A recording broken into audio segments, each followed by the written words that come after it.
Okay, I'm live.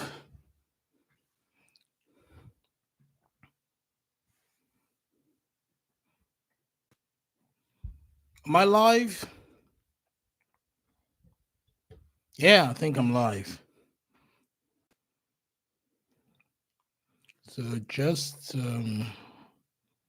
share the live stream.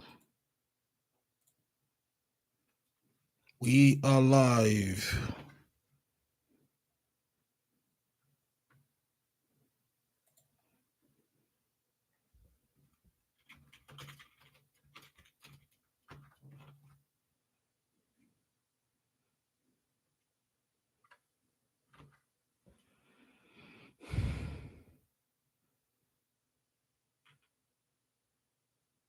We are live now.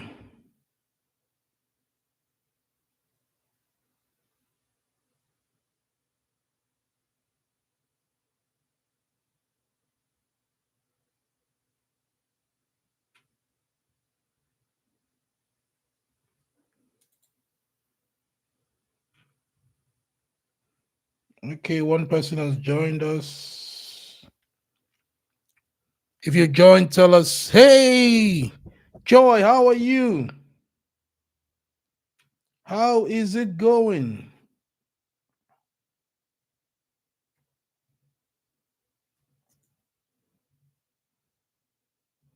If you're joining, just give me a shout.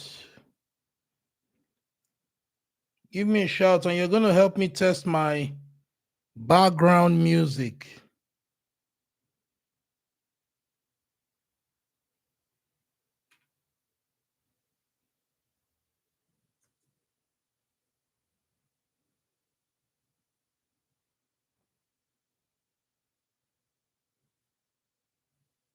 Let me know if you hear me.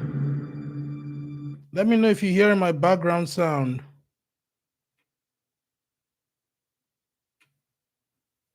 We always start with this background music that most people can't hear. Let me see. Let me see.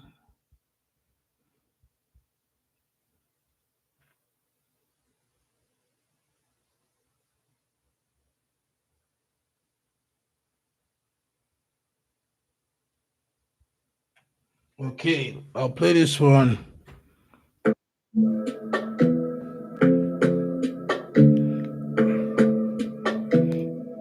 Joy, let me know if you can hear my sound. This might be right.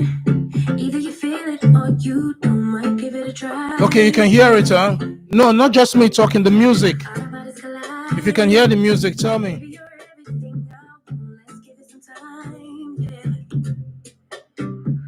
Somebody told me I should hit and run, but they don't know, they don't know, they don't know. Nobody knows but us. You can hear the music. Good, good. I like that. Nobody knows what we got but us.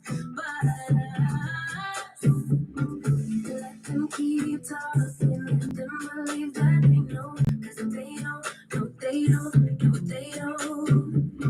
Let them believe that they know, 'cause they don't, no they don't, no they don't. I feel so alive when I'm with you. I'm on flight. You move me inside, yeah. Then we get disturbed. So many people let me know I should bounce from your world, yeah. Fantastic. Somebody told me I should hit and run, but they don't know, they don't know, they don't know. Nobody knows but us, how we roll, how we roll. Nobody knows what we got but us. Let them keep talking, let them believe that they know, 'cause they don't know, they don't. Welcome, Takum Destine. How are you? Tikum, sorry. I keep calling you Takum. Tikum Destine. Yeah, if you're coming in, just say hi. We're going to kickstart in the next 3 minutes. They don't let them believe that they know, 'cause they don't, no, they don't, no, they don't.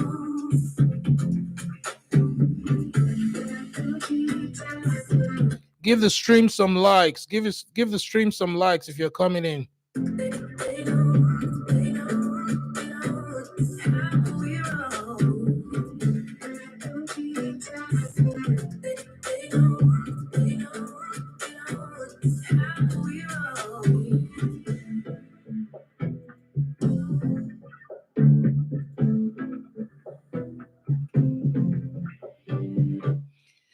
Can you hear my voice? Everybody hearing me? I can see the monitor that my voice is coming out. If you can hear me, give me a notification. Tell me you can hear me.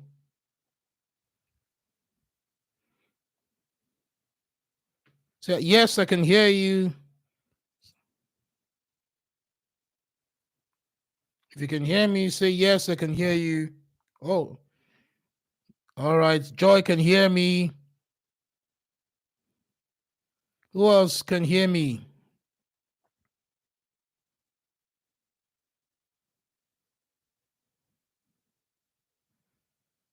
Affectionate. Yes, I can hear you. All right. If you're coming, don't be quiet. Just give me a nudge. Tell us you're here. Introduce yourself. We're going to start in the next 2 minutes. It's going to be a very quick one today.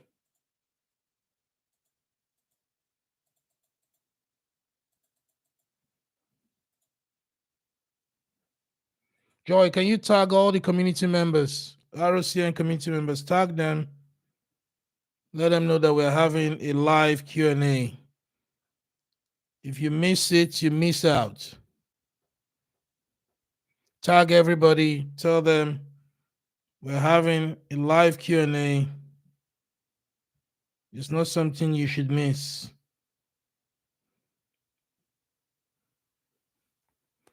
In fact, if you miss this one, we'll not answer your questions again. So everybody can hear me. That's been confirmed. So give us a like as you're here. Give us a like. Share the stream on your WhatsApp stories. Share it on your social media. Tell your friends that we're going to have a live Q&A.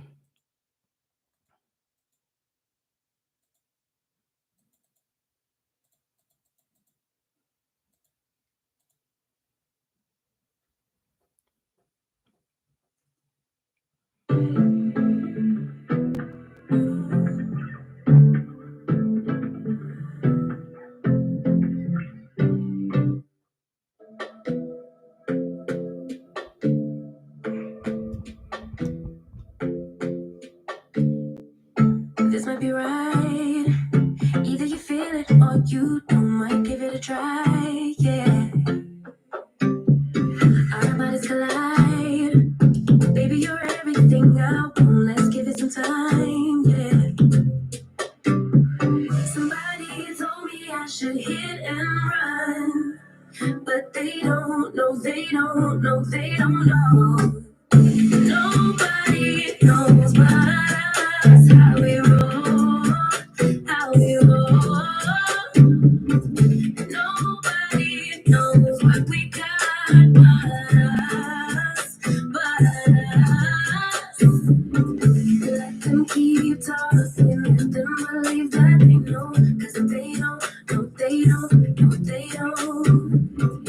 Let them believe that they know, 'cause they don't, no they don't, no they don't. I feel so alive. When I'm with you, I'm on flight. Hold you, me inside, yeah. Then we get disturbed. So many people let me know I should bounce from your world, yeah. Yeah.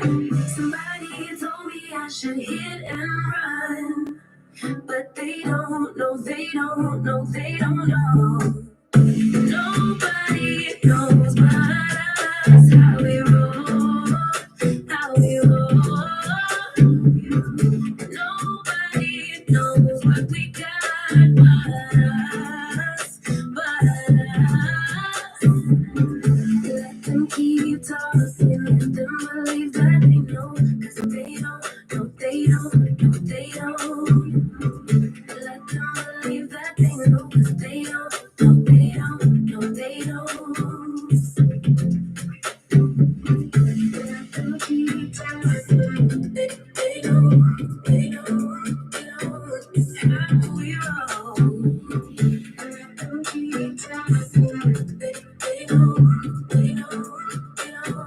how we roll.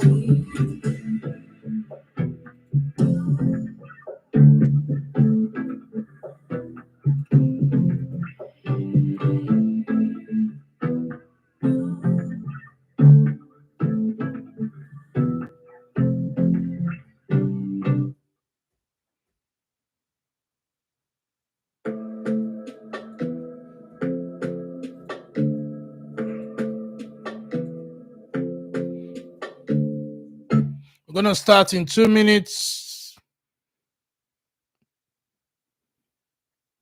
2 minutes. This might be right. Either you feel it or you don't. Might give it a try. Yeah. Our bodies collide. Baby, you're everything I want. Let's give it some time. Yeah. Somebody told me I should hit and run, but they don't know. They don't know. They don't know.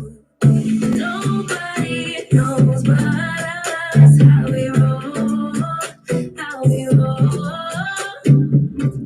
Nobody knows what we got but us, but us. Let them keep talking, let them believe that they know, 'cause they don't, no they don't, no they don't. Let them believe that they know, 'cause they don't, no they don't, no they don't.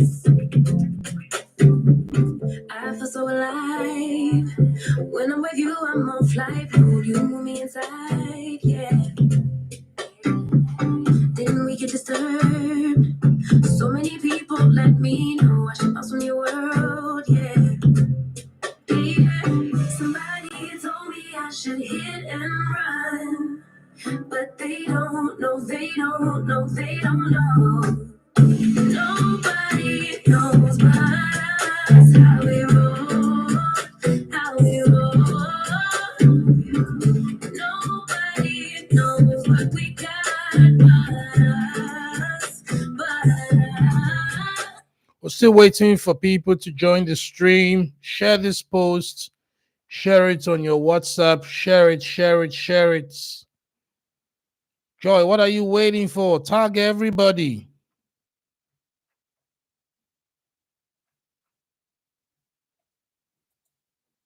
Including the ROCN leaders. Tag all of them.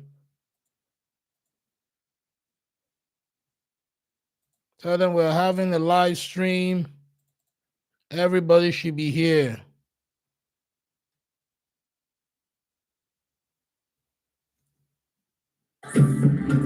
Let them keep talking, let them believe that they know, 'cause they don't, no they don't, no they don't.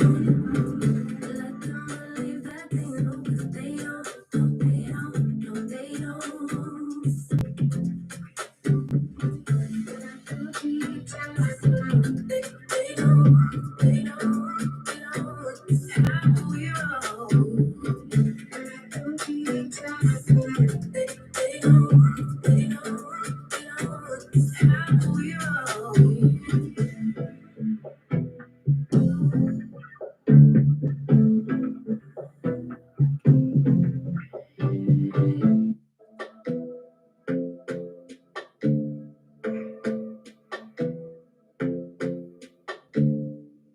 This might be right. Either you feel it or you don't. Might give it a try. Yeah. Our bodies collide.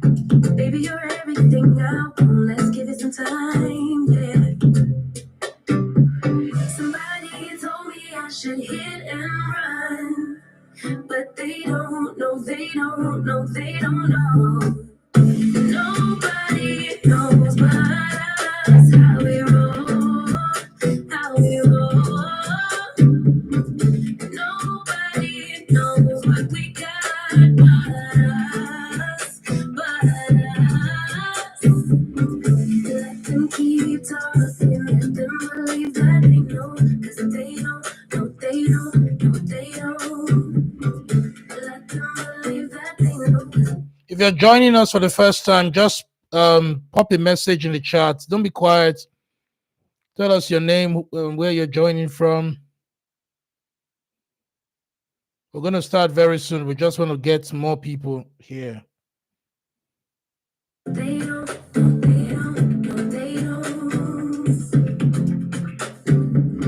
I feel so alive. When I'm with you, I'm on flight. When you move me inside, yeah. Then we get disturbed. So many people let me know I should bounce from your world, yeah. Yeah. Somebody told me I should hit and run. But they don't know, they don't know, they don't know. Nobody knows. If you're joining, just tell us where you are, where you're joining from. Introduce yourself in the chat.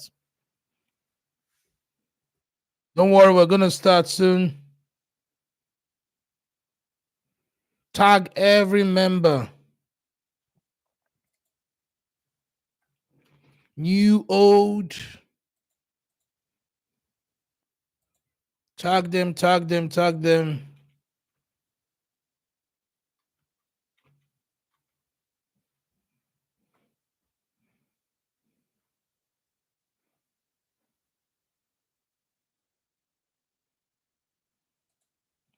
Wake up everybody from sleeping. The community is sleeping.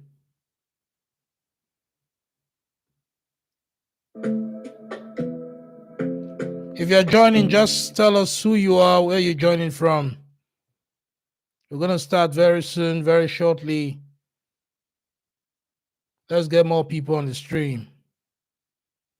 And if you're joining, just give us a like. Give us a nice like. Tell us where you're joining from.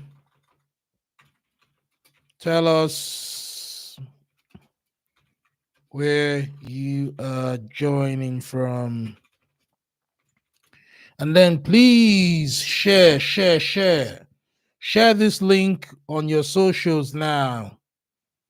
Tell your friends that I've been asking you about cybersecurity, how to start their career, how to get a job, everything.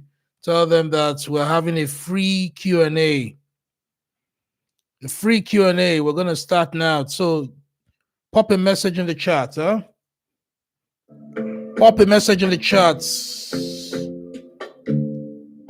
This might be right. And give us some likes. Give us some likes. We're going to start in 2 minutes.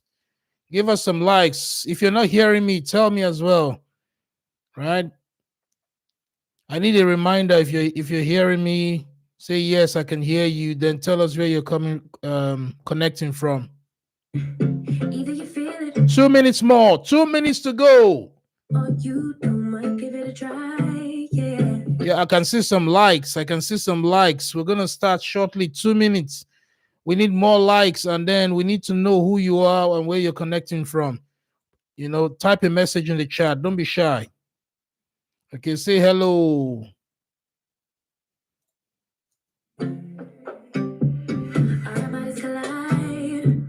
Baby, you're everything I want. Let's give it some time, yeah.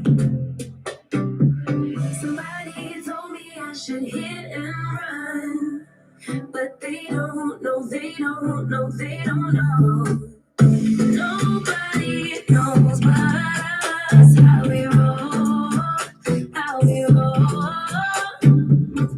Nobody knows what we got but us, but us.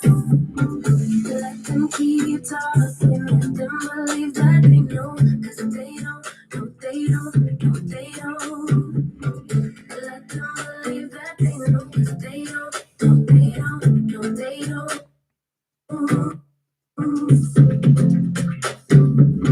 I feel so alive. When I'm with you, I'm on fly. Hello, Victor. Long time no see. Victor, where are you now? Where are you connecting from? So once you join the chat, just pop a message in. I'll give you a shout, okay? Give you a shout. I'll recognize you. I'm calling from, or connecting from the Isle of Man. Everyone knows already. Affectionate, marine, iguana is giving us a wave. I'm waving you back, affectionate. Waving you back.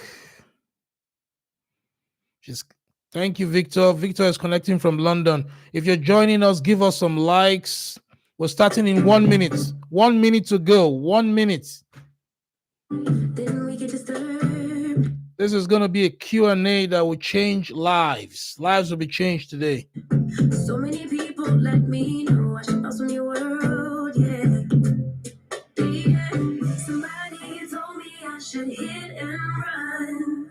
Joe is from Calabar. Stephanie, okay. I know Steph. Shout out to Steph Oching from Nairobi, Kenya. But they don't know, they don't know, they don't know. Nobody knows but us. Shout out to our one and only Joy, in-house Joy from Calabar, Nigeria. Joy is our able community manager for Real Cyber Nation. She's doing a fantastic job. 30 seconds to go. I'm going to start in 30 seconds. It's like you guys are not sharing this link. I'm supposed to see at least 20 people on this stream now. You're not sharing this link on your social media. Share this link. Say you have to join live if you want to change your perspective, your mindset about cybersecurity, about technology. You have to join the Real Cyber Doctor live and ask all your questions. 30 seconds. 30 seconds to go.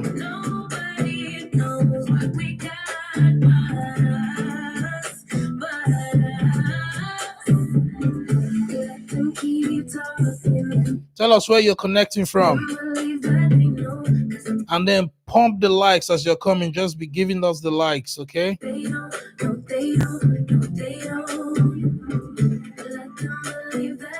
10 seconds more and we start. 10 seconds.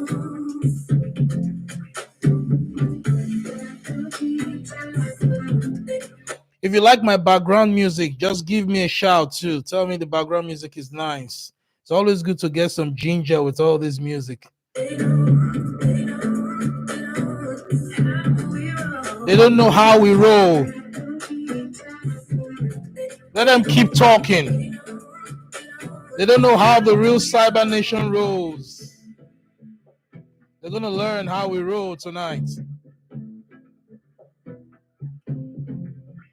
They don't know how we roll. All right, so let's get started now.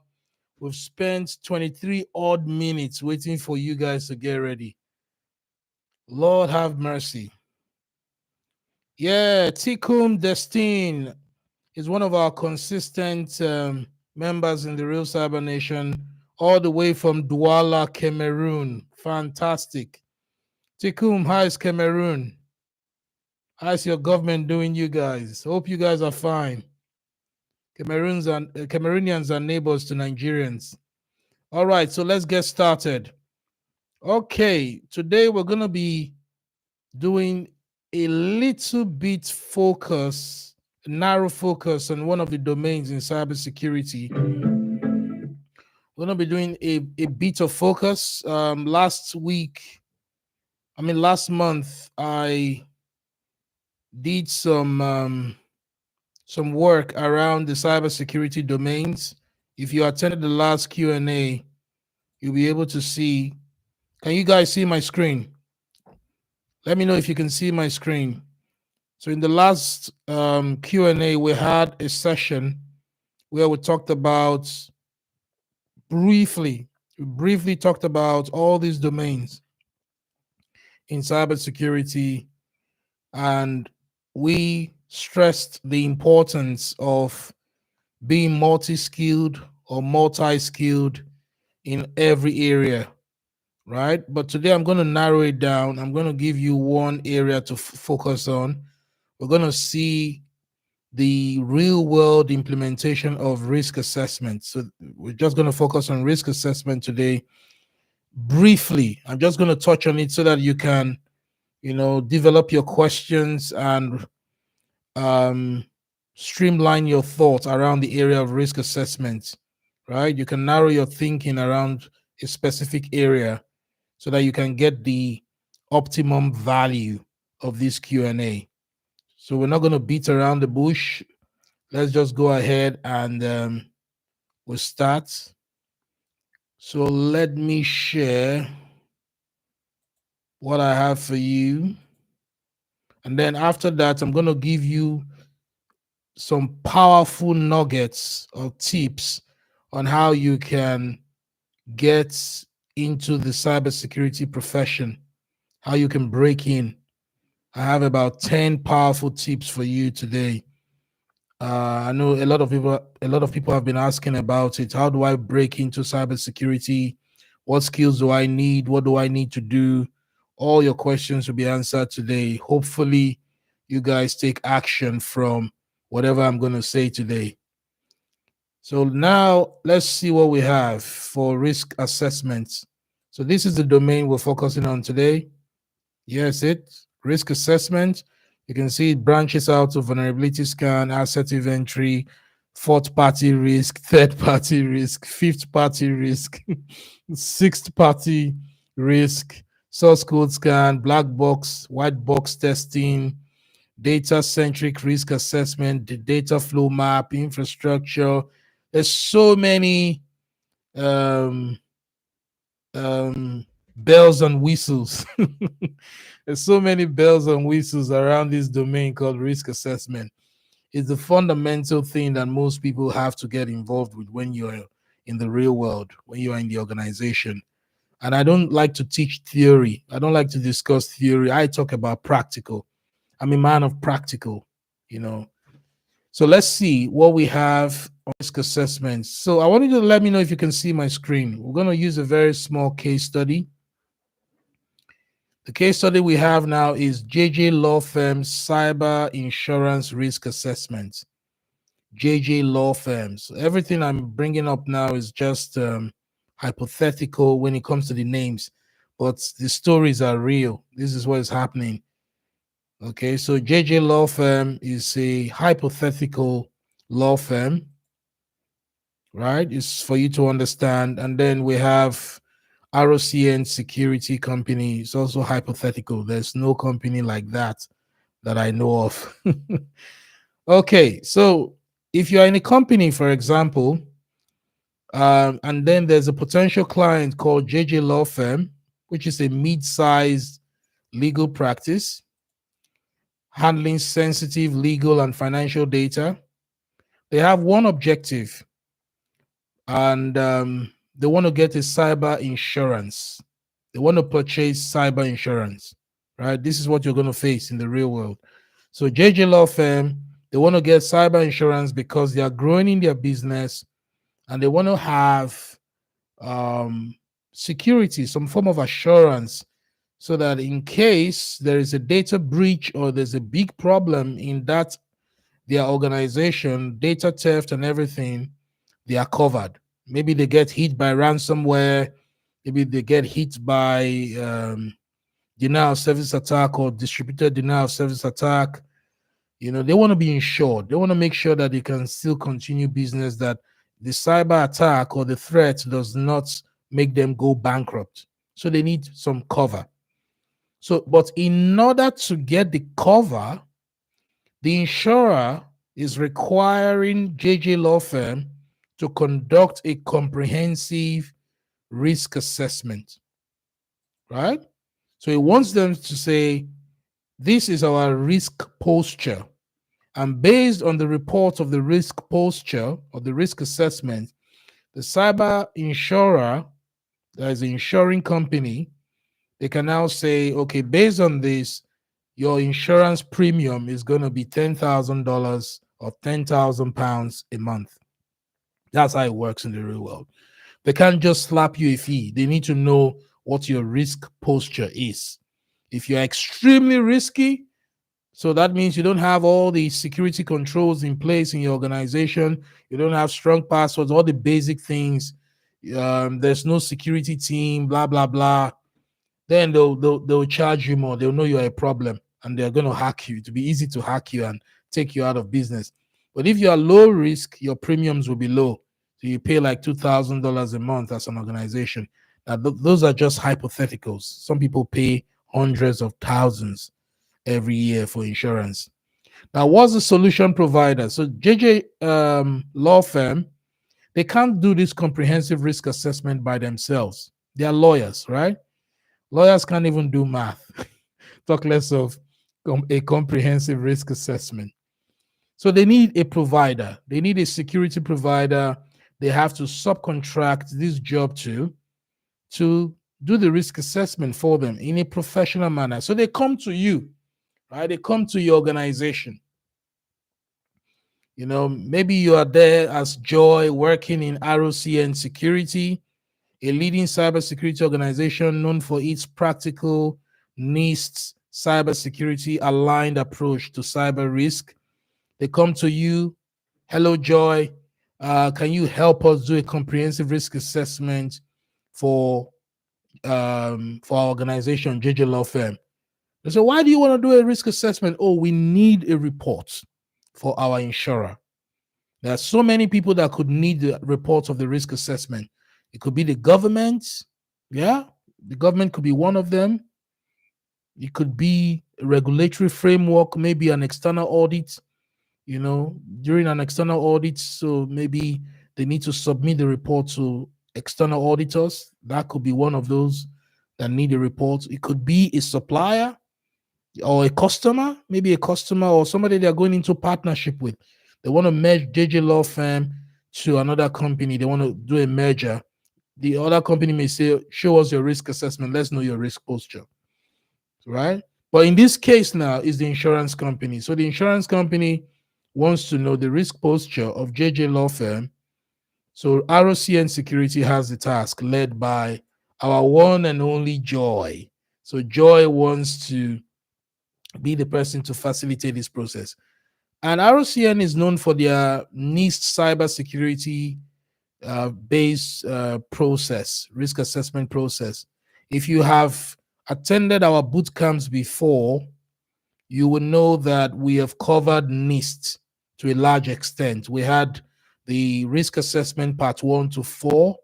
It helps us to understand how we do risk assessment using the NIST cybersecurity framework. And there's a process involved. You can't just do things like a cowboy, right? You can't use a cowboy approach, right? You have to do it professionally. So the initial step for this risk assessment is to have an initial engagement.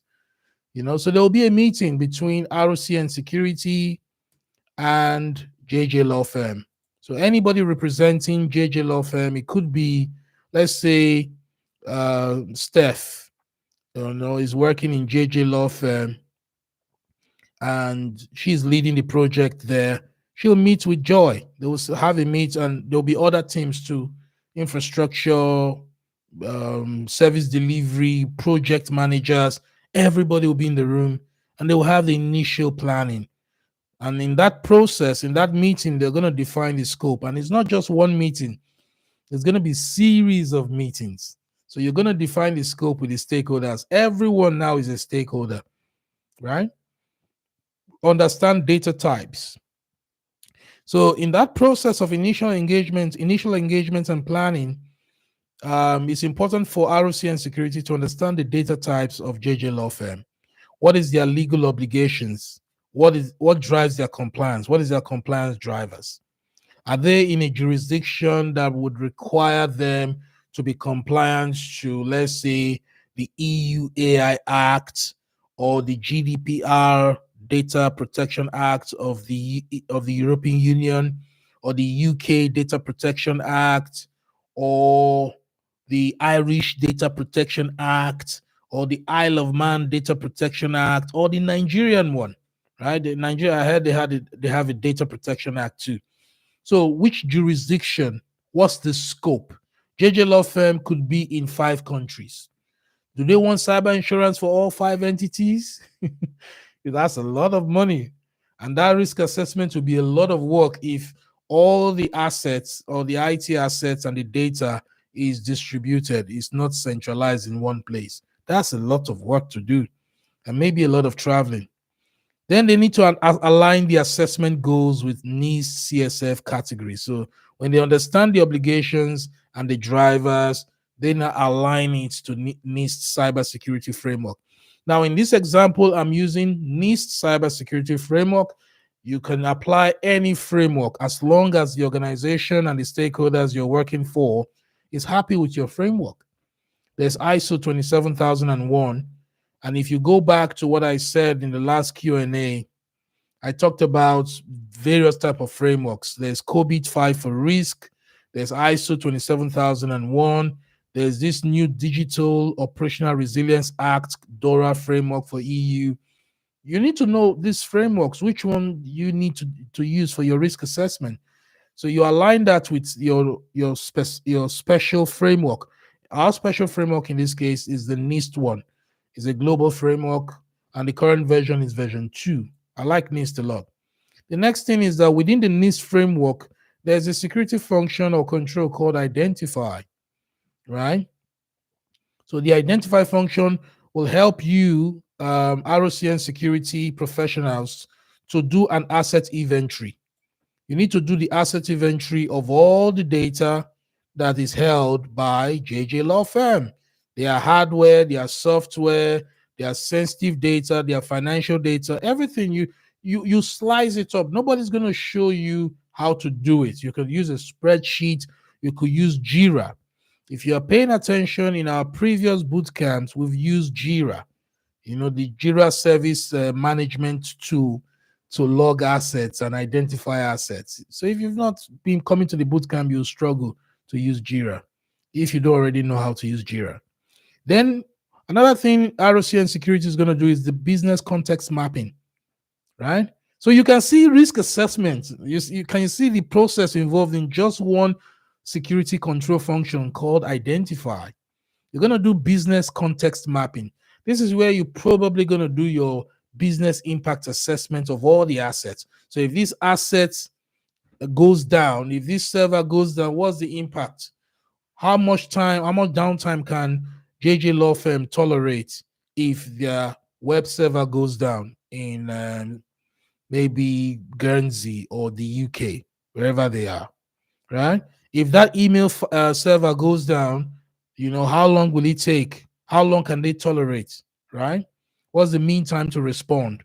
So they do all the context of the business. They see the critical functions of the business. They see the asset that is important. They see the downtime they can tolerate. They see the availability requirements. They understand, they connect the context of the business to the control function called identify, right? So everything is understood. Then they now do a threat and vulnerability profiling. So threat and vulnerability profiling is another important thing. You can do a threat map. You can create a threat map where you say, you pick one asset. This is the asset. This is the controls applied to the assets. So far, this is the controls. This is the adversary, right? Or the threat actor, or the challenges this asset can face, right? And this is the capacity of damage. This is the impact. So if this adversary breaks your controls and get to the asset, what is the impact? So you're just profiling it, right? And this can be done in various ways. You can do this in multiple ways. Then you now review the governance structure. So who is managing all this? Who owns the assets? Who owns these documents for the business context mapping? Who owns the threat and vulnerability profiling, right? You start doing a governance structure. Who is responsible for what, right? Ownership, very important. Who is responsible for what? Then the protect function.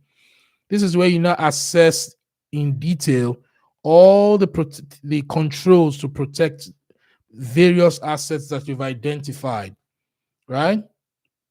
You can start planning your questions. I know some of you may be having questions now. You do assessment of the access controls, encryption, backup, authentication, every controls they've implemented, right? You start doing an assessment of them. You have to document it, right? There's a lot of documentations and meetings in this process, because ROCN Security does not know all the information. They have to meet with JJ Law Firm's representatives. So Joy and Stephanie, they have to meet all the time. Zoom, Teams call, Google Meet call, maybe face to face if they're in the same location. Then they have to look at something called evaluation of their security awareness and training efforts. Now, this is in line with NIST, is aligned with the protect function. Is there security awareness training programs in the organization for JJ Law Firm? They have to document it. To what extent? How often do they do it? What topics are covered? Blah, blah, blah. Is there ones for specialized training? Blah, blah, blah. So you start assessing that. Then you'll now review the technical safeguards in place. So aside all the logical and policies and procedures, you look at what are the technical ones, what have they actually implemented, right, in relation to their controls. So you start assessing the quality of implementation. Then you now go into the detect function for NIST, right? You now inspect the monitoring systems. Does JJ Law Firm have systems to monitor logs? Do they have alerting mechanisms in place? You start checking all these things, and in the process you could test it too. You could bring, this is where you now bring up your Kali Linux and all your tools, your tool kits in your security arsenal, and start probing. They'll give you the scope, they'll give you the IPs, they'll give you everything. So you want to detect, okay, if I do this, can I see the log of this? If I try to log in 10 times, can I see the authentication events in your log monitoring system? Does it exist? If it exists, to what extent? What are your indicators? What are you monitoring? What are you indexing? Right? How long do you keep the data? Is it do you index for 24 hours and every data is gone? I can't use it for forensic investigation maybe 3 months after. All those are the kind of things you consider during the risk assessment process. Then you now do some analysis of the detection coverage across endpoints, network, and cloud. I will assume that JJ Law Firm is going to be operating a lot in the cloud because that's what most organizations do now. So you check their Microsoft Azure or their AWS or their Google Cloud, whichever cloud, or DigitalOcean or Linode. You now start analyzing what they have covered, right? What has been done in relation to the detect function. So if somebody tries to install malware in one of the servers in the cloud, right, or one of the workstations or session hosts, is there going to be some form of detection, right? If somebody tries to connect to a phishing site, what's going to happen, right? So you need to document all these things. Then the respond function. Now you can, in the detect function, you can do vulnerability assessment here. You can do penetration testing here as part. So you see, all the things that most of you are crazy about is just a tiny piece of a whole program in information security or cybersecurity. So I want to be a pen tester, I want to be a vulnerability assessor, I want to break into systems. That's not what you do. You do risk assessment. And in achieving the objective of risk assessment, in being thorough, sometimes you need to do pen testing. And I can bet you £1,000,000 that most of the time you are not going to do the pen testing yourself. You're going to outsource it to people who just do pen testing from morning till midnight. That's all they do every day, right? So you cannot compete with those guys. They write their own script. They don't use Kali most of the time. They write their own code. They write their own exploits, right? Can you spend all your days writing exploits? I doubt it. Most of you are so lazy, you can't do it. So you outsource that to the professionals, and you say you want to check this, you want to check that.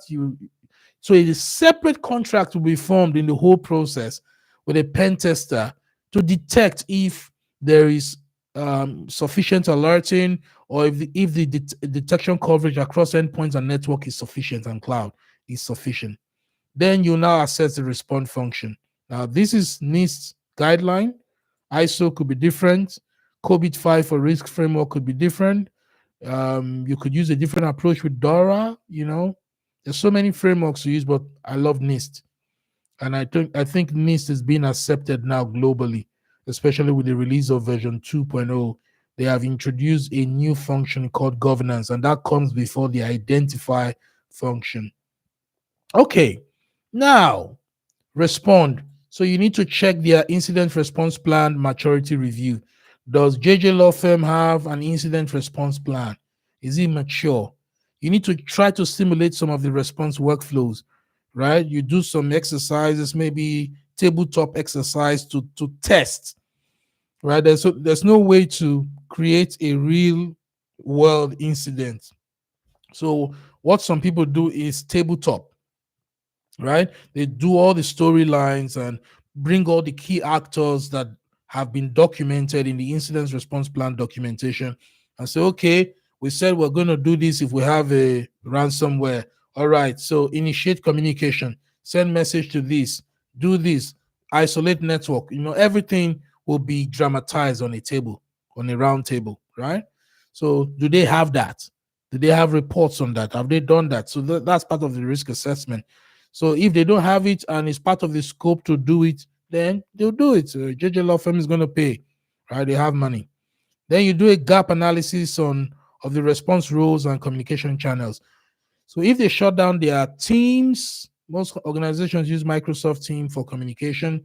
If they shut down their email, if they shut down their major communication channels, what else do they have, right?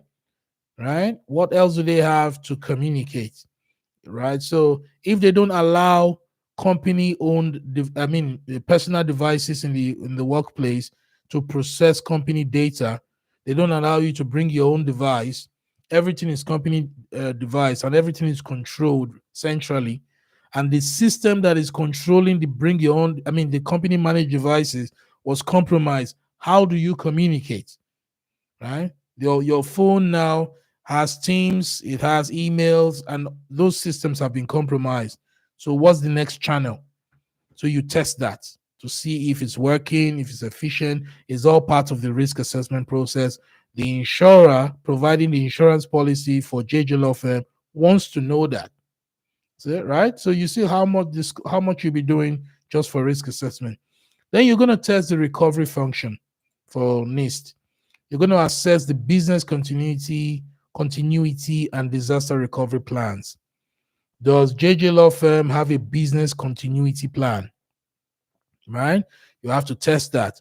You're going to test the recovery time objectives and the strategy validation. So if, like I said earlier, if their Exchange server goes down, Microsoft Exchange server that facilitates emails, the sending of emails, most organizations have their own in-house Exchange servers. How long can they tolerate it going down for? Is it 24 hours? Is it 12 hours? Is it 48 hours? Right? So the lesser time they can tolerate it, just know that the more insurance premium they're going to pay if that system does not have sufficient controls. Okay.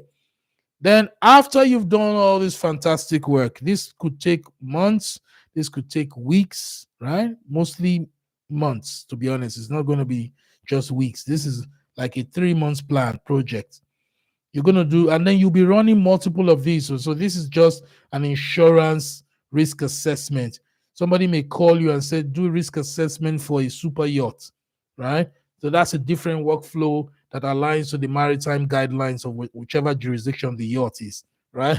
So you'll be doing that and doing this and doing something else, and there's business as usual, right? So, but the core thing is for you to understand what you would do within the risk assessment cybersecurity domain.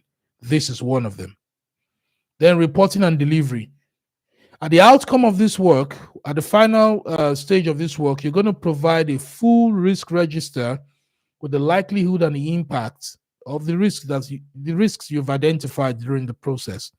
You've identified some risks during this fantastic and task, hectic process. You've discovered some risks during this hectic process. You want to document them. So you need a full risk register, and you're going to use the risk prioritization matrix. I think we've covered this too in one of our boot camps. So if you have not attended our boot camps, most of the things I'm going to be speaking now will be It'll be like Swahili for those of you that are not Kenyans, right? So full risk register with the likelihood and the impact of the risk. Then you're going to provide them, if you're using a NIST cybersecurity framework, you're going to provide them with some maturity tier placement. So if they have a control, let's say they have firewalls or they can detect intrusions easily with a SIEM solution, you need to check how repeatable is that, right? If I bring in a different threat scenario, right, can I repeat that alerting and detection? Is it strong enough? To what degree is that control efficient? That's when you now score the maturity of JJ Law Firm into tiers, right? Then you now identify all the gaps and then say, okay, let's prioritize remediation roadmap. Now, this will be a lot of meeting again. You're going to go back to the stakeholders. So Joy will sit down with Steph again and the project managers and everybody, the infrastructure, the stakeholders. I think at this point, the CEO is going to be involved because now you have some reports, you have deliverables, and you say, okay, we've identified so many problems. Before we go back to the insurance company, let us fix these problems. This has to be fixed. If not, your premium is going to be crazy.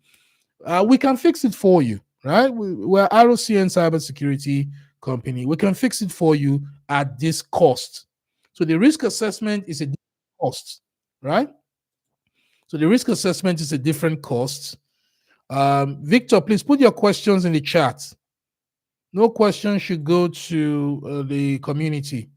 Your questions should go to the chat, please, the YouTube chat. Thank you. You can start putting your questions now in the chat, please, in the chat box. Questions here, questions here. Yeah. So you charge JJ Law Firm as ROCN Security.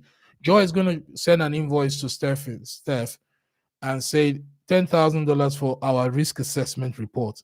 Now, to fix the critical issues and the high risk issues, which we recommend you fix before you go to the law firm, because you're going to update the register, update the report that you have fixed all the identified problems. It will cost you another $10,000 or £10,000, right? And then here is where the problem comes in. JJ Law Firm may say, okay, yes, I want to fix this problem. I'm willing to pay you, but fixing this problem is going to require us to go and purchase new servers, new physical firewalls, new licenses. We're going to need to upgrade all the operating system, maybe from Windows 10 to 11, or maybe if it's Linux environment, we need to upgrade from CentOS 7 legacy environment. We need to upgrade to maybe Rocky operating system, which is the new flavor of CentOS 7, right? But and that budget alone, they'll go and give senior management. It will take them around maybe another 2-3 months to approve that budget, which is probably going to cost them $50,000 to buy the infrastructure that will allow ROCN Cybersecurity to fix the problems identified in the whole process. Then after they fix the problem, you have to validate the problem. So as a within the risk assessment domain, there's another area of validation. You can't just say, okay, I fixed the problem, everybody's happy. No. How do you know the problem is fixed? You need to go back and validate it.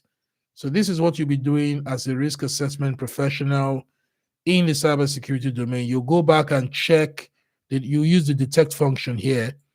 So you have to use the framework. There's no way you can survive. Pop your questions. That's a very good question, Victor. Guys, ask questions. This is a Q&A. It's not a lecture. If you want to lecture, this is not the right place, right? It's a Q&A. I'm just giving you hints so that you can have ideas of the questions to ask. I know some of you will have more questions when I give you this kind of introduction. Okay, so after the problem have been detected and validated, I mean the fix have been validated through this detect function. So you check again the coverage across endpoints, network, cloud, and all the issues. The issues may not even be here. It may not be technical. The issues may be you identified that they don't have enough software to do XYZ. So you go back to the identified function and check, right, if that thing is there, and update the asset register. And then you present your executive summary to the board of directors, and that's the board of JJ Law Firm. The board have to get, an understanding of the fantastic work you have done in ROCN security, so that they can have an enhanced and assured coverage, right, from the insurance provider, right? That's the report they will go. If the board is happy, give it a stamp of approval. Sometimes this will take 6 months. If it's a large organization, it may take a year. Okay. So don't think risk assessment, oh, I just do my Kali. No. All those your technical things, your SQL map, your technical skills is a piece of the pie. The real guys who will make the money in this whole work are the people who can communicate and document. Okay. You'll be shocked that the senior project manager will be making more money than you, that is a cybersecurity professional, because he can communicate, he can interpret what you're saying. If there's no point in saying great things that nobody else will understand aside people like you. So your communication skills will be very important in this matter. If you miscommunicate or over communicate or under communicate, JJ Law Firm will be in big trouble. Right? They will be in big trouble, and they can smell it. They can smell when you're not communicating. Doesn't mean that you don't know what you're doing, but you can't express yourself. And I've seen this in the organizations I've worked with, right? Most people, they will hire you because, oh, this guy has a good oratory skills. He can communicate, he can strike a conversation, he can break down complex topics in simpler form. Bam, you will get 70% pay rise and everybody will be struggling. Okay, let's take some questions now regarding this. Then after the questions regarding this, we're going to jump to the 10 points I have for you on securing a job, on breaking into cybersecurity. Is there a recognized scoring or classification framework for business impact that aligns well with NIST cybersecurity framework, particularly during the risk assessment process? Yes. So there's a way to score. There are 2 scoring elements. Good question. You are going whenever you're doing if you're using NIST, you are going to score JJ Law Firm on the identify function. And this identify function, we have maybe 10 questions around it, 10 auditable questions. The protect function, we have maybe 15, 20, whatever it is. So you have to develop a bespoke scoring approach for those areas. Okay, you can communicate carefully that this organization aligns with this cybersecurity framework, or this organization aligns well with ISO 27001, and you have to find a way to score them accordingly. Right now, you can in organizations I've worked with, they used to do one-to-one mapping. What that means is, if the organization is compliant with, let's say, encryption, and they have encryption at rest, encryption in transit, they've done it well, the latest cipher suites, you give them a 1, right? You give them a 1. If they don't have it, you give them 0, right? So 1 item to a score of 1, or 1 item to a score of 0 if they don't have it. If you're joining us, please give us likes, and then tell us where you're connecting from and ask your questions if you're just joining. So that's how they do it, one-to-one. Some organizations is different. Some use the maturity model of NIST. So they'll say, okay, they have encryption, but it's not the latest version, right? So I'm not going to give them a 5. I'll give them a 3, right? So you can justify why you're doing that. When it comes to the risk assessment, that one is kind of cut and dry. So the risk assessment is cut and dry. It's quite easy. It's risk assessment matrix. So we have impact times the risk or probability of occurrence. So risk assessment matrix. I think I've shared this several times in previous boot camps. So I'm going to share this screen now.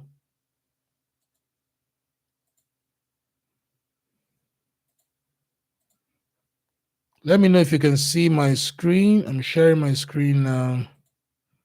I want a bigger one. Let me go back. Okay, let's go back. Get a bigger one. Okay, I'm sharing this screen now. Gonna expand it. So this is a prioritization matrix. Some organizations are going to use a software to do this, right? Elizabeth Ocheng is joining. Hi, Elizabeth. How is Kenya? So we're gonna use this. Some people use this through a software. So the software will just do all the scoring for you, just do all the quantification for you, or the quantitative analysis for you. So you just multiply. You multiply, maybe negligible is 0 or 1. Sometimes it's 1 to 5. So minor, if the impact is minor, you say it's a 2. If it's moderate, it's a 3. If it's significant, it's a 4. If it's severe, it's a 5. Right? There's so many ways to do it. The same thing with the likelihood of occurrence.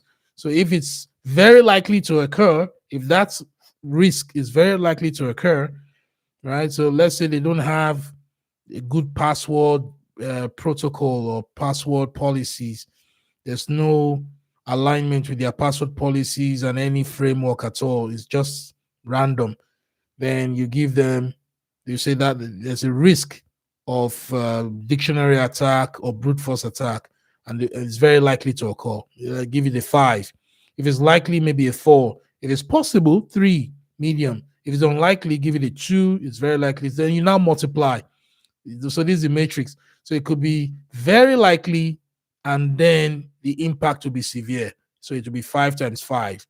The risk score will now be 25, right? And you just rank it, and then you do your color coding of your spreadsheet. If you're a spreadsheet type of guy, if you're not a spreadsheet type of guy, and you use a software, you can use a software to do it. There's so many softwares to do this kind of quantification of risk.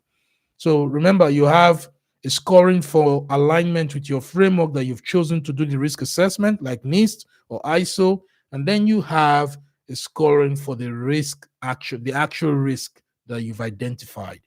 Okay? Hope that answers your question, Victor. Tikum Destine, he said, explain the coding aspect of cybersecurity, like the degree to which coding is required and various programming languages to consider. Okay, that's a very good question. So let's say I'm doing my risk assessment. I'll give you the big picture now. Let me share another screen. Let me share go back to the screen I was sharing. So you understand this thing now. Everybody talks about, oh, do I need to code? Do I need, what am I coding? So let's go back to this function, this identify stage of the risk assessment. So you are in this phase and you want to do asset inventory. Okay, you want to do asset inventory. You want to, let's say the servers for JJ Law Firm is 50 servers.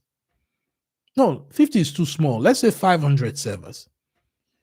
How do you collate what's a list of 500 servers? How do you present a list of 500 servers? Let's say they don't have an asset or endpoint monitoring tool where they've installed remote access tools to those servers, so you can see everything in a dashboard. Let's say it's a very basic setup, but all the servers are there, joined to one particular domain, or they are all in the same network. So as a cybersecurity professional, what you would do is to write bash scripts or PowerShell scripts, for example. You will write some code, right? Do you actually need to write the code? No, because I can go online and say PowerShell scripts for um, PowerShell script for assets inventory, right? Yeah, PowerShell script for asset inventory. Let me. So can you see what I've googled now? So your greatest skill in cybersecurity, Destine, is the ability to find information. A lot of people have written their scripts and code. I write it, right? I don't need to write it. All I need to do is I don't need to write it. All I need to do is to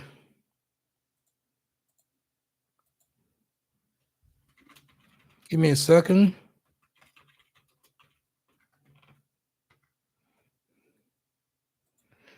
So all I need to do is to come here and look for a script that somebody has brilliantly wrote before. Okay. Can you see my screen, guys? Destin, can you see my screen? So this is one of many. This PowerShell script will collect the dates of inventory, IP and MAC address, serial number, model, CPU, RAM, total storage size, operating system build, logged in user, right? It will collect everything and it will output them into a CSV. This could be, this could be something that you need to do. So your scripting and your coding is a utility. It's not a core skill. You can call your friend who maybe has a lot of patience and knows how to run these scripts and this code. You download them and he will do it for you. It's not even a significant part of the process. If there's a way for them to in JJ Law Firm to just gather the information and put on a spreadsheet without you doing any technical work to get the information out, right? You can do it. So are you going to be spending your time learning how to write PowerShell code? Yeah, it's worth it if you have the time. But all these things are already there for you. All you need to do is, now listen carefully, all you need to do is learn how to read and understand code. Don't spend your days coding because you think that will be the core skill required in cybersecurity. No, it's just about 0.25% of what's required. It's good to have, it's nice to have, but in this day and age, you can even use a very great tool like Replete AI. And Replete AI will just write the bash for you. All you need to do is know how to communicate to the AI and tell him what you want. This is blah, blah, blah, where you want to deploy it, and then you check for vulnerabilities, make sure the code is fine. And then you run it in the environment. It collates all this information for you. This is just one use case of a code, right? So there's nothing that you want that is on the internet. I'm not saying you shouldn't learn how to code, but it is minute, it is minuscule in the grand scheme of things. Nobody spends days coding in cybersecurity. Okay, unless you are a developer, unless you develop applications. I hope I answered your question. To what degree which coding is required and the various programming language, I would suggest you learn bash scripting like PowerShell, learn a lot of PowerShell, know how to use Git. Git is another, Git bash is another thing I use a lot. I use Git bash, Python, learn how to use Python if you want to be in cybersecurity, know how to read and understand code in Python. PowerShell, bash scripts, Python. What else? If I think of anyone else, I'll let you know. Maybe some JavaScript framework, Node, but you rarely need them. Mostly bash. Okay, Victor, is it only Victor and Destin that is here? Victor is asking another question. What kind of due diligence and contracts are usually done when working with third parties, especially for risk assessment using the NIST framework? Victor, what do you mean? What do you mean due diligence and contracts? What kind of due diligence and contracts are usually done when working that your question is not clear. You need to rephrase your question. Victor, rephrase your question. All right, let's go into 10 tips quickly. Maybe some of you will have questions from there. 10 brutal keys to break into cybersecurity. Number one, and this one is on a request from Joy. Joy really specifically made this request that I share it on the stream. You need to start doing as much as you consume, right? You can never be a pro if you consume and consume and consume. You come to the boot camps, you come to the live streams, you come to the X spaces. When we start doing X spaces, you always love coming to things and you don't do anything about it, right? You're not gonna break through. So if you're not practicing it daily, having your labs, simulations, live environments, you're not learning at all. You're not learning. You're not going to learn if you just keep consuming. Some of you run to do certifications because you like to give excuses. You want to delay action. That's why a lot of people do certifications, right? They want to pretend to be busy. Okay, that will not help you. Number two, to break into cybersecurity, you need to build a lab, not excuses. Your own home lab is worth more than 10 LinkedIn posts. If you like, read all the Medium articles I've written so far. It's not going to help you if you don't practice what I wrote. If you watch all the boot camps we've done from day one in 2023 till date, 2022 actually till date, it's not going to help you in 2025. Some people have been part of our boot camp since 2023. I think it's 2023 we started. 2023. Yeah. Some people have been part of our boot camps since 2023 and they've not done anything about it. I still see them the same. It's sad. So you need to learn to take risks, spin VMs, virtual machines, break things, fix them, take risk, and do it every day. And the only way I'll know you're doing it every day is when you have problems. If you're not doing it if you're not having problems and coming to me with questions, then it means you're not working, you're not doing anything. Then you need to consume cyber news as you consume your religious literature, like your Bible and your Quran. Right? So you need to read. The fastest learners are the best searchers. Right? I mean, sorry, no. If you're not plugged in, that's the next one. If you're not plugged in into threat intelligence, vulnerabilities, or breaches, you're out of touch. Completely out of touch. Whether it's related to something that you're interested in or not, you have to consume the news. Know what is the greatest threat, what's out there. Number four, you need to master the art of Googling. The fastest learners are the best searchers. So learn how to find, test, and validate information on the fly. Then GitHub. We just went to the GitHub page of somebody random. He already has a code there.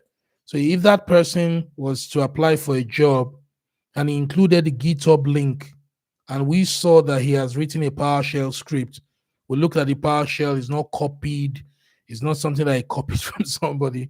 He's written his own code. That's a plus. That's good impression. So you have to make GitHub your portfolio. Make it part of your portfolio. No one cares about your CV if they cannot see your work. You document everything. Follow real practitioners. Number 6, not influencers. Right? So if you want to break into cybersecurity, there are people who like the camera, lights, camera, action. I'm not one of them. I like camera, but I'm not trying to be an influencer. I share what I do, right? So the JJ Law Firm's case study was something I've done before. It's a real life case study. So you have to follow people that are doing things. So if somebody's not posting payloads or talking about TTPs, tactics, techniques, and procedures, they are not talking about their lab experiences. They're not looking at incident war stories. They should not be your role model, right? It shouldn't be your role model, not people who are just influencing, just trying to influence products and sell product. That's not what you want to be looking at. People who do, right, they rarely make a lot of noise. They just do. And sadly, they hardly get the most intelligent and smartest people in the industry. You don't know about them. You probably will never hear about them, you know, unless you are in very niche tech driven focus groups and communities. That's when you learn about them. They're not popping every day on Instagram and Facebook and TikTok. They're not there. They are working, they are busy. So follow people that are doing, are practicing, engage with them with questions, right? Number 7, talk like a techie, think like a hacker. So you must know the terminologies. No terminology should be strange for you, because when you sit down as your security firm sits down with JJ Law Firm and all the stakeholders and their guys, they will have their own IT people too. They may even have a third party IT contractor that will be speaking all the technicalese, you know, speaking all the technicalese language for them. You have to know what they're talking about. You can say, you can be chat GPT during a meeting. You can be Googling during a meeting. It'll look bad on you. So you need to understand what they're talking about, and it will help your organization too. So understand the terms and know the terms, understand the mindset. That's one key thing I think I struggle to get across you guys in the Real Cyber Nation community. Speak the language, don't fake it. It should be part of you. Before you go to a job interview, before you start applying for job, you have become the thing that you have become that thing that you're going to attract, that role. You've become it over the process. If you take all these steps, you've become the role. It's now part of you. It's now embedded in your DNA, in your system, right? You can sleep and they wake you up at night and you start talking about it. That's the kind of person you want to be. You can't have a job, a long lasting, gainful employing job, without you becoming that person. And you cannot hide in the illusion of certifications. That will not save you, because certification is a test of knowledge. It's a test of knowledge within a very small scope. So if you are doing your Security Plus certification, your certified ethical hacking, they have various versions. It started with version 1 in the olden days. Now I think it's version 12 or something. So everything is going. They are testing your knowledge within their scope, and it's very narrow scope, very narrow scope. That will not save you in the real world.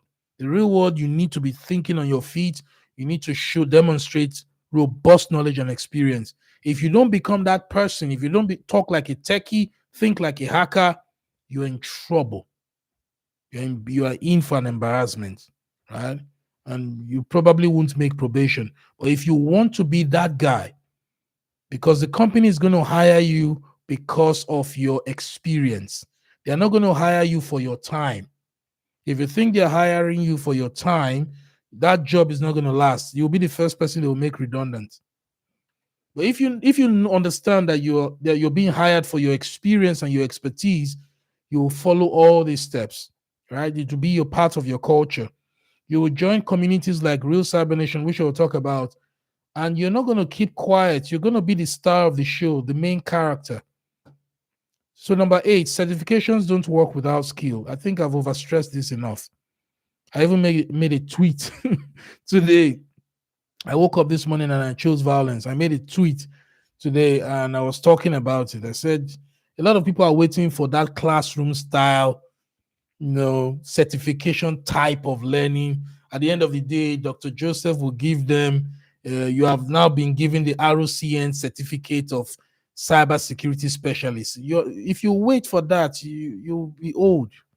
You don't expect that from me. That is nothing. When we see that, we trash it. We know eventually organizations will pay for your certifications, right? For a specific problem. When they see your experience, when they see your deliverables, They'll pay for you. You don't need to chase certifications. So without having a skill, get all the certifications you need. It means nothing.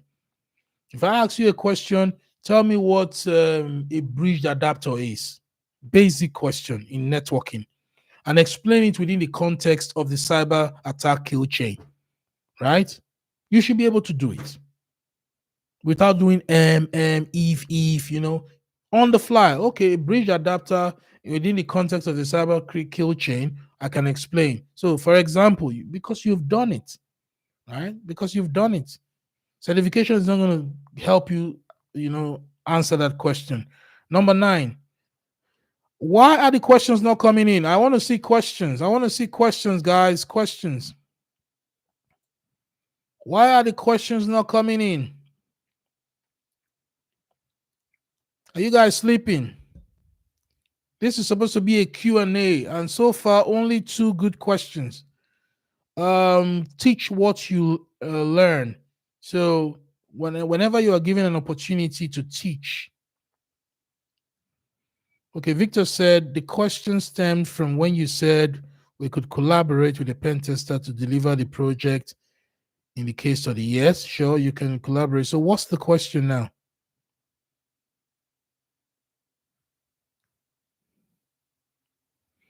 What kind of due diligence and contracts are usually done when working? Okay. Now I understand the question. So if you're working with a pen tester, you want to do due diligence on them. Yeah, you can do that. You can use the DORA framework to do some enhanced due diligence. You want to send them due diligence questionnaires in line with your framework, whatever framework you use. I would use the NIST cybersecurity framework to understand what the pen tester, how they manage their security, how they manage sensitive data, how they hire their employees. Do they do background checks for their pen testers? All the nice things you ask to do due diligence. Then there will be normally there will be a request for proposal you send them, and establishing the scope and the rule of engagement with the pen tester. So there will be a rules. Say, this is the rules. We want you to test this thing, but we don't want you to break it. We don't have, let's say, a test environment for JJ Law Firm. Everything is in production, right? They don't have the resources to put all these things in test. Everything is in production. So please do it at midnight, maybe between 12 midnight to 3 a.m., 3 p.m. Sorry, 3 a.m. And then get your guys ready just in case they break something. They'll be on call between 3 a.m. and 6 a.m. so that by in the morning it looks like nothing happened. All these things will be there. We'll be defining your contract with your third-party pen tester. Right. So I hope that answers your question. Okay, you see, all these things I'm telling you now, I did not learn it from certification. It's experience. Give me a guy with 10 solid years of experience with 0 certification, and then give me a guy with 2 years experience and 10 certifications. The guy with 10 years experience will beat that guy with certification every single time. When he talks, everybody will listen. When the guy with certification talk, nobody will listen. Right? So make sure you pursue the right thing, which is skill. Number 9, I said teach what you learn. So if you cannot explain a concept simply, it means you don't understand it. If you cannot break down something, it means you don't understand it. And that's one of my strengths, the ability to take a complex topic. You guys have seen the reviews, and explain it. It's because I have done it over and over again. I can teach a 5-year-old, right? So you have to do it, and then you have to teach it. You have to find the opportunity to teach it. You have to create content, blogs, short videos. This forces clarity. When you start writing, and I try to get my team, my in-house team, to create stuff. I try to get them to create content too. Initially, some people like they don't know what they're talking about. I see it in the corner that this one doesn't know what it's talking about. But it's fine. It's a good step. You change again, you improve on it. Then the last thing you need to do to break into cybersecurity, we have just 5 minutes left, is to join communities like the Real Cyber Nation, but you have to speak when you join. You have to ask. You have to build. Most people believe that, oh, if I spend a certain amount of time with my mentor, then I think I've achieved everything. I've gotten everything I need from him. Not really, right? You can spend 1 year, 2 years with your mentor, right? And then whatever you get will be um, relative to your level of curiosity. And I want you to take that home. Whatever you get from your mentor or your coach is relative to your level of curiosity.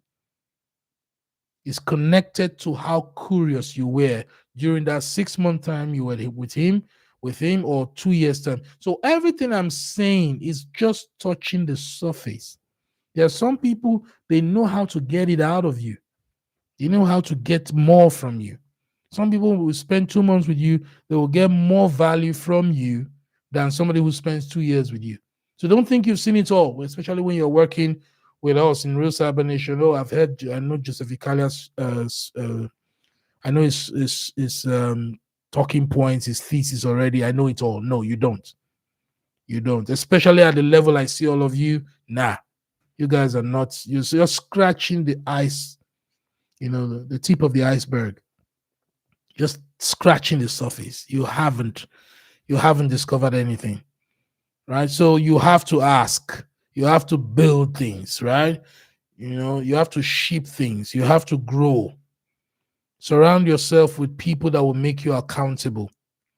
Don't listen, consume, do. So, okay, now I'm going to work on PowerShell this weekend. Blah, blah, blah, blah, blah. You're working on PowerShell. How many things can I do in PowerShell in relative to risk assessment? Okay, I can collect assets, right? I can write a bash script to check legacy systems. I can write a bash script or a PowerShell script to check for rogue network connections, any network connection going to telnet and all those rogue services. I can do. There's so many things, use cases. So let me document 10 use cases and then understand the logic of the code. That could be a small task for you in the weekend. This is what I'm saying. You don't have to spend 10 hours, just maybe 1 hour a week, but be consistent. Maybe 30 minutes a day, but be consistent. This is how I grew my confidence over the years. And you need that for your interviews. You're only shaky when it comes to interviews because you don't know anything.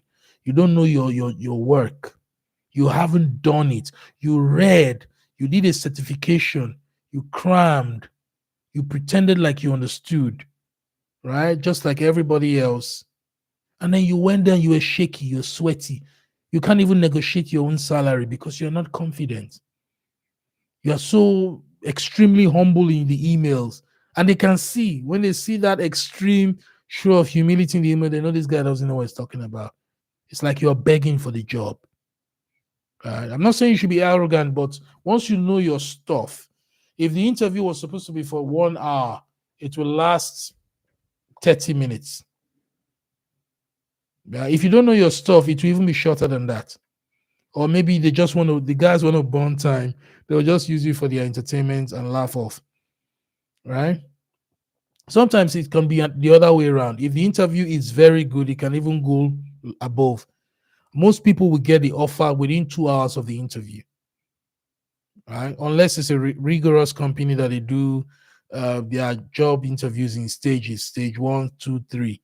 Some people can follow that process, but if it's just one interview, I guarantee you get the job offer in 2 hours after the interview. It has happened with me every time, every single time I do an interview. 2 hours they'll call HR, the recruitment company will call you, not the HR. They'll call you, say, oh, Joseph, congratulations. That's what you want to hear. You blasted, you killed it. You want to kill it every time. How do you kill it? You have to become that guy. I can't force you guys to be that guy. Nobody forced me. Right? We'll have 2 minutes to go. Just 2 minutes. Let's take the last question. Nobody forced me to be that guy. It took me 13 years to get here. And it's daily. They have to remind you that you need to get out of the computer. They have to force you. Let's go out. Let's go have some recreation. Let's go do some other thing. You have to be so embedded in the work, from one task to the other, from one thing to the other. That's how you become the guy. And when you become the guy, the money comes, right? The success comes. You know, the success comes with it. Any questions so far? Any questions? Break into cybersecurity, 10 brutal keys. You know the keys, you know how to apply risk assessment.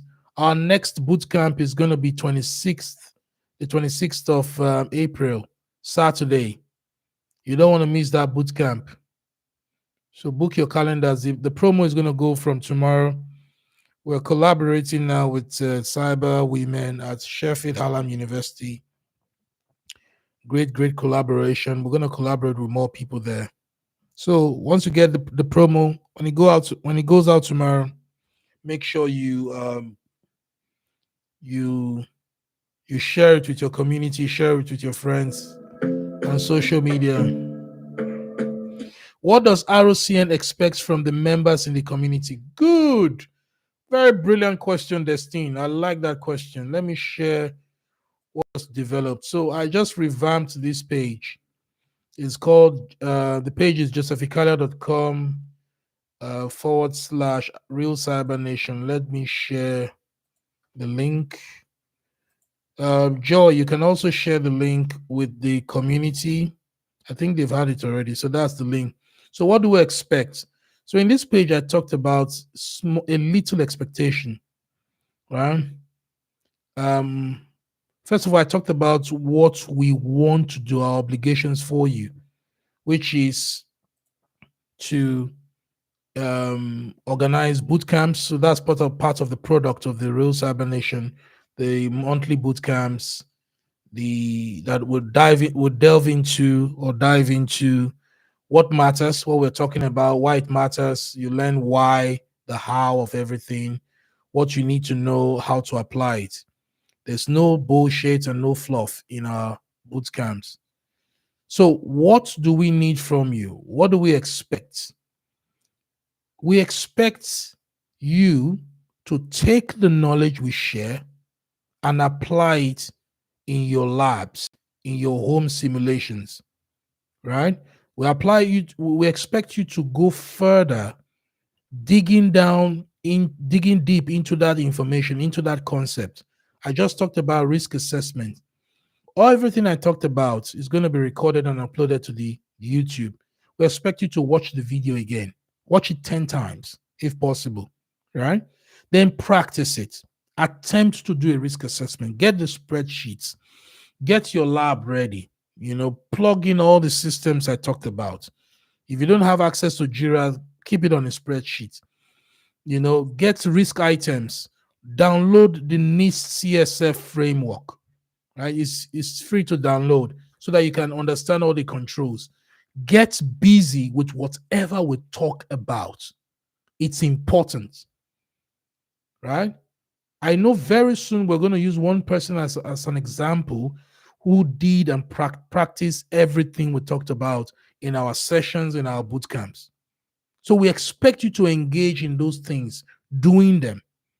So if we talked about, last time we talked about crypto asset security in the last boot camp, many people haven't downloaded a wallet before. Many people haven't attempted to even restore a wallet or investigate a transaction on a blockchain. We expect you to do that. Just go do it. We're not going to force you. We just expect you to do it.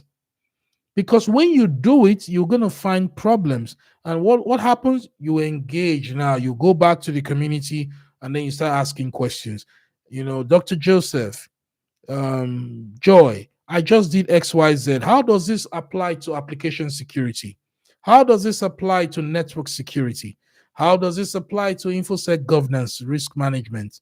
How does this apply to vulnerability management? How does this apply to security operations center? Whatever your questions could be varied. And the only way you can engage in the community is to do. Most people will listen, and by the end of the year, December 2025, they will be the same. And they may even ask me the same dumb question: how do I get a job? I'm like, I can't help you at this point, right? Because I've told you how to get a job. Do the work, execute. Another thing I expect is I expect a lot of people in the community, the members especially, to volunteer. So we have the team, but we're not going to pick you because we need hands. I have a very special criteria in picking people that work with me. Very special. I don't just pick people. If I was just picking people, trust me, there'll be 30 cyber generals by now. Once I notice laziness, and I notice that a lot of people are lazy and they slack in one way, shape, or form, I just delete you. I remove you, right? Remove you from the leadership team. So you have to be up in your game if you want to graduate from being a member to a leader. There's so much opportunities, voluntary opportunities here you can do, right?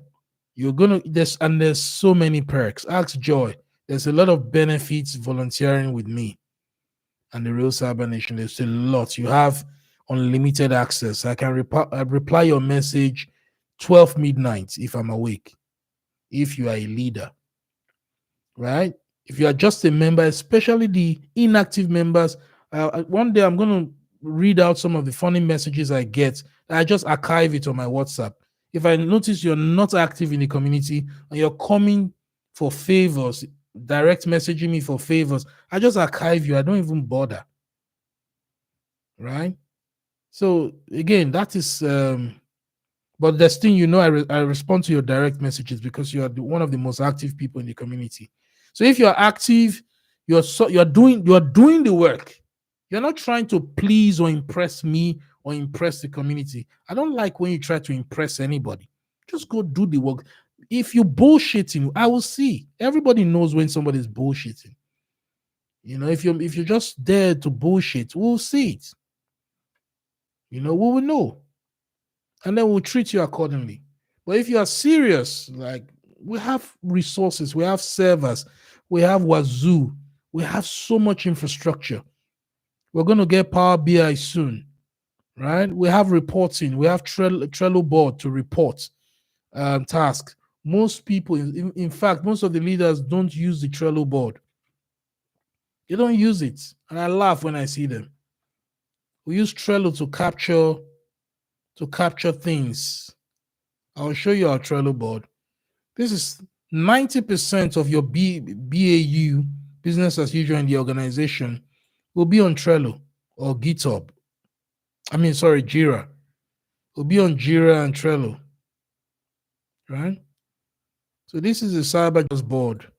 This is where everyone should be updating the tasks they do. You can see how empty it is, right? I'll always call out bullshit. You see, this is a great opportunity to learn how to document your to-do list, what you're doing, what you're planning to do, what you've done. This board is supposed to be filled up. This is essentially what you do in the real world. And if you can't do it consistently, I can't help you. Right? I can't. There's no hope. If you can't do this consistently, I can't help you. Okay? So that's what I expect, Destine. You just you opened a can of worms with that question. You poked the bear. You poked the bear with that question. Any other question? We're running out of time now. We've gone way beyond our time. We expect you to share too. Every video we've done, not our private bootcamps, not the bootcamp videos, but the ones that are public. There are some that are private. We don't want the public to see the bootcamps without being in the community. So our public videos, we expect you to share it. Like this stream is going to be live almost immediately, right? You just share it on social media, talk about the good, great stuff and the value you're getting. But don't be the guy that shares things and not do things, because it won't make sense if you're just sharing, promoting us, and you're not living the life. It'll be sad. Okay.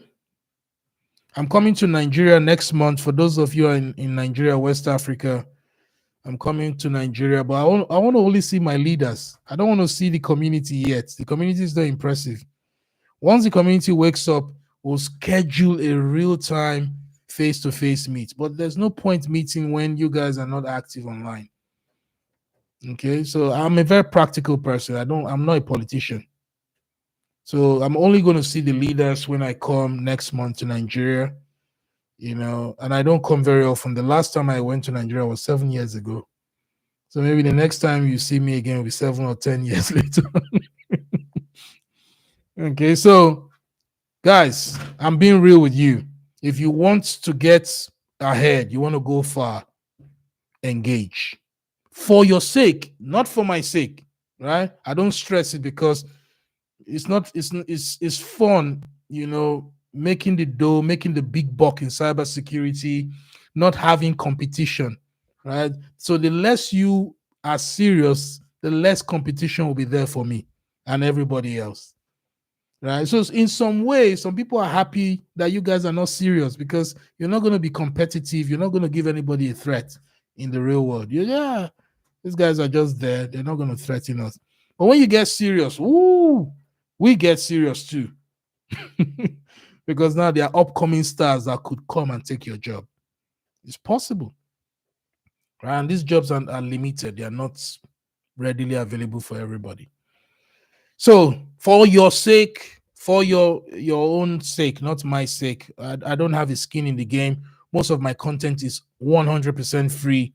For your sake and for the sake of your family and your generations and your lifestyle, you have to wake up. Right? Wake up. Can somebody just type in the chat, say wake up? I know me and Joy and some of them talk about these things. Yeah. Well, let's talk about these things, in private. So say wake up. Just put a wake up in the chat. I'm going to end the stream now. Say wake up. Or you can even add the F word, Seth. I don't mind. Wake the F up. Else you'll be left behind. And in 10 years or 5 years, you'll be like, oh, I was once a member of the Real Cyber Nation, but I didn't become much because I didn't do anything. That should not be your story. That should not be your story. All right. I'm going to sign out now. Thank you guys for joining. I'll catch you next month in the next stream, hopefully when I'm back from Nigeria. Bye-bye.